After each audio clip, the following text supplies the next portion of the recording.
proposed to ease the UK's lockdown measures should be brought forward because vaccinations are going so well, a leading scientist has. Professor Mark Woolhouse said the government should look at speeding up the rollback of restrictions on the back of very positive, and he urged ministers not to be tempted to move the goalposts on the criteria for ending the lockdown to keep it going for longer. Professor Woolhouse, who specialises in infectious disease epidemiology at Edinburgh University, said they must be driven. He told Times Radio, "The data, of course, can turn out to be better than expected, and I would argue that in terms of vaccine rollout coverage and the performance of these vaccines in preventing disease at least, that all the data are very positive. So I hope that will mean that the government is actively considering bringing some of the relaxations forward. And it's not the same as last lockdown or the lockdown one that we had in March, for the very simple reason that we have the Professor Woolhouse said hospitalisations should decline rapidly over the next few weeks, further relieving pressure on the NHS. He said rates are already falling across the country and that should accelerate as vaccines are rolled out. At the top epidemiologist said,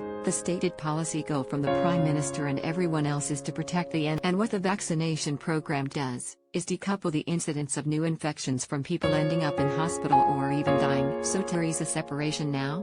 There's still a link, but it's a much weaker link than it was. The goalposts should not move, that they should remain very firmly with protecting the NHS and the hospitalisation rate that is coming down. And that decrease is baked in as the phrase goes, just as we recognize that when it goes up, it's baked. So I think there is some very positive signs here.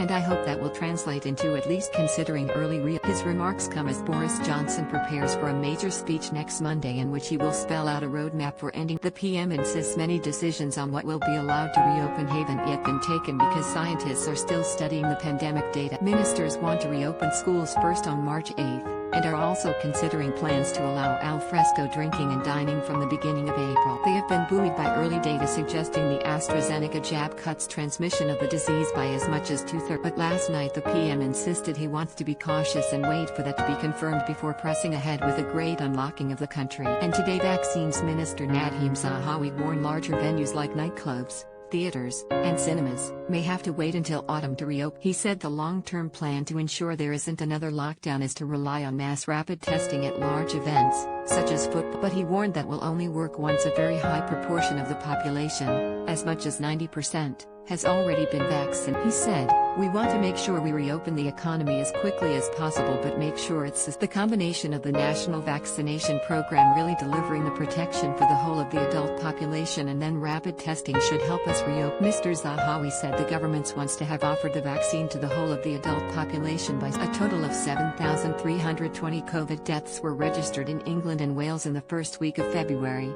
according to the Office for National Statistics. They accounted for 43% of all deaths registered that week, which is the third highest proportion recorded but the ONS said the overall figure is down 13% from the 8,433 registered in the final week of January.